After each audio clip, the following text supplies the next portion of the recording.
ഇവിടെ ഏറ്റവും ന്യായമായ ഒരു കാര്യത്തിനാണ് നിങ്ങളുടെ സമരം എന്ന് തന്നെയാണ് ഞങ്ങൾ മനസ്സിലാക്കുന്നത്. കേരളത്തിൻ്റെ പൊതുവിദ്യാഭ്യാസം രാജ്യത്തിന് തന്നെ മാതൃകയായിട്ടുള്ള പൊതുവിദ്യാഭ്യാസമാണ്. നമുക്കറിയാം, രാജ്യത്തെ വിദ്യാർത്ഥികൾ കഴിഞ്ഞ ഏതാനും ആഴ്ചയിൽ ഇന്ത്യയുടെ തെരുവോരങ്ങൾ കീഴടക്കിയിരുന്നു. അത് അവരുടെ വിദ്യാഭ്യാസ അവകാശങ്ങൾക്ക് വേണ്ടിയായിരുന്നു. വിദ്യാഭ്യാസ അവകാശങ്ങൾക്ക് വേണ്ടി വിദ്യാർത്ഥികൾ സമരം ചെയ്യേണ്ടി വന്നു എന്നുള്ളതാണ് ഇന്ന് രാജ്യത്തിൻ്റെ അവസ്ഥ.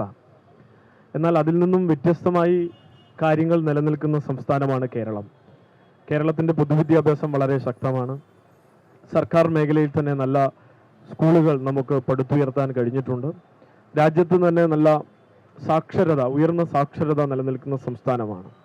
അതോടൊപ്പം ഈ നാട്ടിൽ പൊതുമേഖലയ്ക്ക് സർവോപരി ഈ നാട്ടിൽ സർക്കാർ കഴിഞ്ഞ 10 വർഷങ്ങൾക്കിടയിൽ ഇടതുപക്ഷ സർക്കാർ നല്ല ശക്തമായ ഇടപെടൽ നൽകിയതിൻ്റെ ഭാഗമായി 3.5 ലക്ഷം ആളുകളെയാണ് PSC വഴി വ്യത്യസ്ത വകുപ്പുകളിലും വ്യത്യസ്ത വിഭാഗങ്ങളിലും നിയമിച്ചിട്ടുള്ളത്. എന്നാൽ ഇവിടെയുള്ള നിങ്ങൾ ഉയർത്തിയിട്ടുള്ള വിഷയം വളരെ ജെന്യുവിനാണ് എന്ന് ഞങ്ങൾ മനസ്സിലാക്കുന്നു. PSCയുടെയും ഈ പറഞ്ഞ അതിൻ്റെ ഭാഗമായി വന്നിട്ടുള്ള LP UP സ്കൂളുകൾ, അതിൽ UP സ്കൂളുകളിലെ ലിസ്റ്റുമായി ബന്ധപ്പെട്ട് നിയമനം നടത്തുന്നതിലുള്ള വൈകിച്ചയും ഈ വിദ്യാർത്ഥി അനുപാതം കൃത്യമായി കുറക്കാത്ത പക്ഷം ഒട്ടനവധി വേക്കൻസികൾ ഇല്ലാതെ നിയമനം വൈകി അവസാനം ലിസ്റ്റ് റദ്ദാക്കപ്പെടുന്നത് വരെയും ഈ ലിസ്റ്റ് നീട്ടിക്കൊണ്ടുപോകാനുള്ള ഇടപെടലും നടത്തുന്നതായി ശ്രദ്ധയിൽപ്പെടുന്നു. ഒന്ന് മാറിയ കാലഘട്ടത്തിൽ വിദ്യാർത്ഥി അധ്യാപക അനുപാതം എന്തുകൊണ്ട് 25 ആക്കണം എന്നുള്ളത് കേവലം നിയമനത്തിൻ്റെ പശ്ചാത്തലത്തിൽ മാത്രം കാണേണ്ട ഒരു വിഷയമല്ല.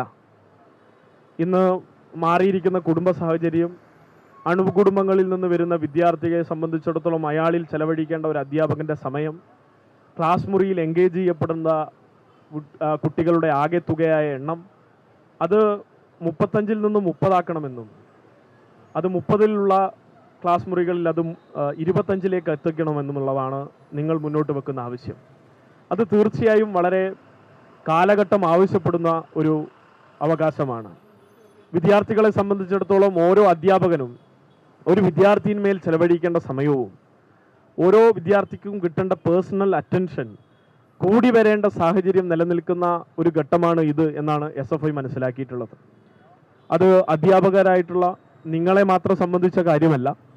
അടുത്ത തലമുറ എന്ന നിലയിൽ ഒരു വിദ്യാർത്ഥിക്ക് കിട്ടേണ്ട പേഴ്സണൽ അറ്റൻഷൻ അത് കുറച്ചുകൂടി മെച്ചപ്പെടേണ്ടതുണ്ട് എന്ന് നമ്മൾ കാണണം. കാരണം മാറി വരുന്ന സാമൂഹിക സാഹചര്യം അങ്ങനെയാണ്. അതുകൊണ്ട് തന്നെ ഇത് നിങ്ങളുടെ മാത്രം വിഷയമല്ല, ഞങ്ങളുടെ കൂടെ വിഷയമാണ്. SFIയുടെ കൂടി വിദ്യാർത്ഥികളെ ബാധിക്കുന്ന വിഷയമായതുകൊണ്ട് SFIയുടെ കൂടെ വിഷയമാണ് എന്ന് ഞങ്ങൾ മനസ്സിലാക്കുന്നു.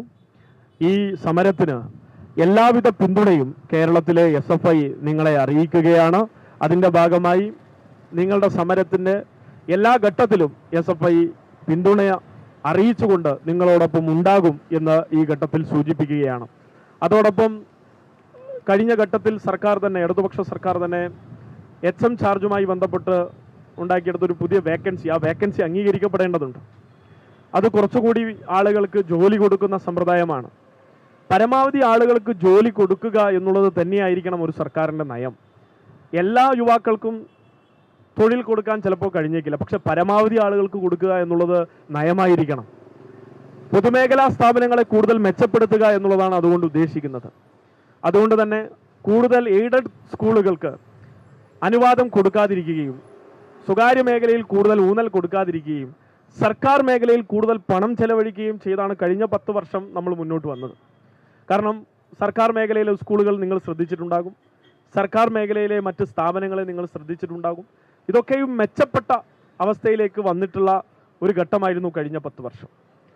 സർക്കാർ മേഖലയിൽ കൂടുതൽ നമുക്ക് ബാച്ചുകൾ അനുവദിക്കാനും ഒക്കെയും കഴിഞ്ഞു.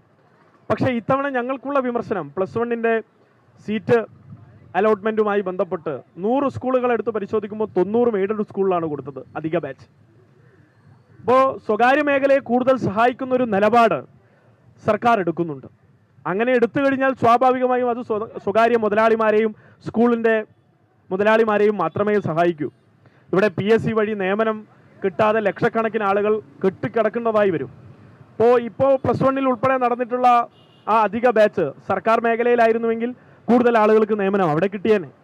പക്ഷെ അത് കൊടുക്കാൻ തയ്യാറാവുന്നില്ല. സമാനമായ പ്രശ്നമാണ് ഇവിടെയും എന്നാണ് മനസ്സിലാക്കുന്നത്. റേഷ്യോ കുറച്ചാൽ നമുക്ക് കൂടുതൽ നിയമനം നടത്താൻ കഴിയും. സാധാരണ നിലയിൽ നിയമനം ഈ മേഖലയിൽ നടക്കുക ജൂൺ മാസമാണ്, അധ്യയന വർഷാരംഭത്തിൻ്റെ ഘട്ടത്തിലാണ് കൂടുതലും നടക്കുക. അപ്പോൾ 2028 വരെ അല്ലെങ്കിൽ നിശ്ചിത കാലം വരെ ഇതിന് കാലാവധി ഉണ്ടെന്ന് പറയുന്നത് സാങ്കേതികമായ കാരണമാണ്. കാരണം വർഷത്തിൽ ഒരിക്കലേ നിയമനം നടത്താൻ കഴിയൂ, അത് ജൂൺ മാസമാണ്. അപ്പോൾ ഈ ജൂൺ കഴിഞ്ഞു, ഇനി അടുത്ത ജൂൺ എന്നുള്ള നിലയിലാണ്. അപ്പം അങ്ങനെ കാത്തിരിക്കുന്ന ഒരു പ്രത്യേകതയിലേക്ക് ആളുകളെ തള്ളിവിടുന്ന ഒരു തീരുമാനമാണ് സർക്കാർ എടുക്കുന്നത് എന്നാണ് മനസ്സിലാക്കിയിട്ടുള്ളത്. ഒരു പക്ഷേ സർക്കാർ ഹണിമൂൺ പീരീഡിനെ ആഘോഷിക്കുക എന്നുള്ളതാണ്. പക്ഷേ ഞാൻ മനസ്സിലാക്കിയിടത്തോളം ഈ വലതുപക്ഷ സർക്കാർ പൂർണ്ണമായും ഹണിമൂണിൽ തന്നെയായിരിക്കും. എല്ലാ വകുപ്പുകളിലും ഏകോപനത്തിന് പ്രശ്നമുണ്ട്. ആ ഏകോപന പ്രശ്നം നിലവിൽ നിഴലിക്കുകയാണ്. വിദ്യാഭ്യാസ വകുപ്പിലും സമാനമായ പ്രശ്നങ്ങൾ നിലനിൽക്കുന്നു എന്നുള്ളതാണ്. തീർച്ചയായും നാളെ കേരളത്തിൻ്റെ ഉന്നത വിദ്യാഭ്യാസ മന്ത്രി മുഴുവൻ വിദ്യാർത്ഥി സംഘടനകളെയും വിളിച്ചിട്ടുണ്ട്.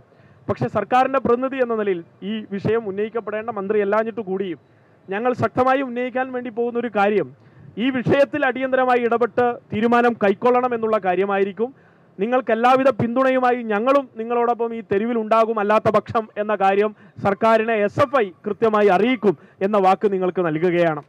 കാരണം ഇത് നിങ്ങളുടെ നിയമനം കിട്ടുന്ന മാത്രം വിഷയമല്ല. അധ്യാപക വിദ്യാർത്ഥികൾ SFI സംഘടിപ്പിക്കുന്ന ഒരു വിഭാഗമാണ്. B.Ed കോളേജുകളിലും DLED കോളേജുകളിലും SFI ഇടപെടുന്ന ഒരു വിഭാഗമാണ്. അതോടൊപ്പം ഈ വിദ്യാർത്ഥികളെ സംബന്ധിച്ചിടത്തോളമുള്ള പ്രശ്നങ്ങളും ഞാൻ നേരത്തെ പറഞ്ഞു കഴിഞ്ഞു. അതുകൊണ്ട് തന്നെ മെച്ചപ്പെടാനുള്ള സ്ഥിതിയാണ്. ഓരോ വർഷം കഴിയുമ്പോഴും കേരളത്തിൻ്റെ ഉന്നത വിദ്യാഭ്യാസവും പൊതുവിദ്യാഭ്യാസവും വളരണം, തളരാൻ പാടില്ല.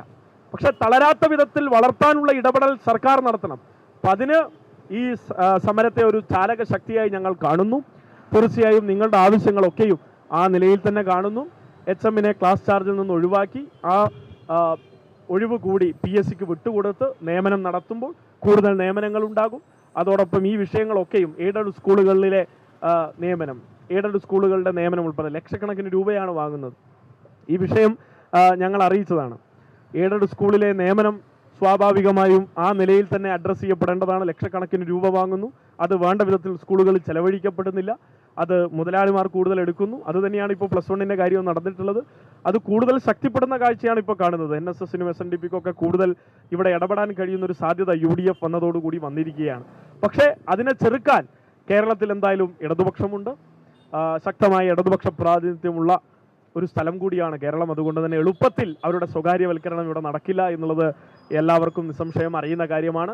തീർച്ചയായും നിങ്ങളുടെ സമരത്തോടൊപ്പം പൂർണ്ണമായും SFI ഉണ്ടാകും. അതിന് എല്ലാവിധ പിന്തുണയും അറിയിക്കുന്നു. നിങ്ങളുടെ ആവശ്യങ്ങളൊക്കെയും സർക്കാരിൻ്റെ മുന്നിൽ അവർ കേൾക്കുന്ന വിധത്തിലേക്ക് എത്തിക്കാനും നിങ്ങളെ ചർച്ചയ്ക്ക് വിളിച്ച് ഇതൊക്കെയും പരിഹരിച്ച് നിയമനം നടത്താൻ, ഇപ്പോൾ 1ാം റാങ്കുകാർക്ക് പോലും നിയമനം ലഭിച്ചിട്ടില്ല എന്ന് പറയുമ്പോൾ ചില ജില്ലയിൽ എവിടെയും നിയമനം തുടങ്ങിയിട്ടില്ല എന്ന പ്രശ്നം കൂടിയുണ്ട്. അപ്പം അതും പരിഹരിക്കപ്പെടണം. ആ പ്രശ്നങ്ങളൊക്കെയും ടെക്നിക്കലായി നിലനിൽക്കുന്ന പ്രശ്നങ്ങളൊക്കെയും മറികടന്ന് വേണ്ട വിധത്തിൽ ഈ സമരത്തെ അഭിസംബോധന ചെയ്യാൻ സർക്കാർ തയ്യാറാവും. അതിന് ആ സർക്കാരിനെ തയ്യാറാക്കാൻ ആവശ്യകരമായ സമ്മർദ്ദം SFI നൽകും എന്ന് മാത്രം പറഞ്ഞുകൊണ്ട് ഒരിക്കൽ കൂടി മുഴുവൻ ഉദ്യോഗാർത്ഥികൾക്കും അധ്യാപകർക്കും ഒക്കെയും SFIയുടെ പേരിൽ അഭിവാദ്യങ്ങൾ അറിയിച്ചുകൊണ്ട് നിർത്തുകയാണ്. അഭിവാദ്യങ്ങൾ.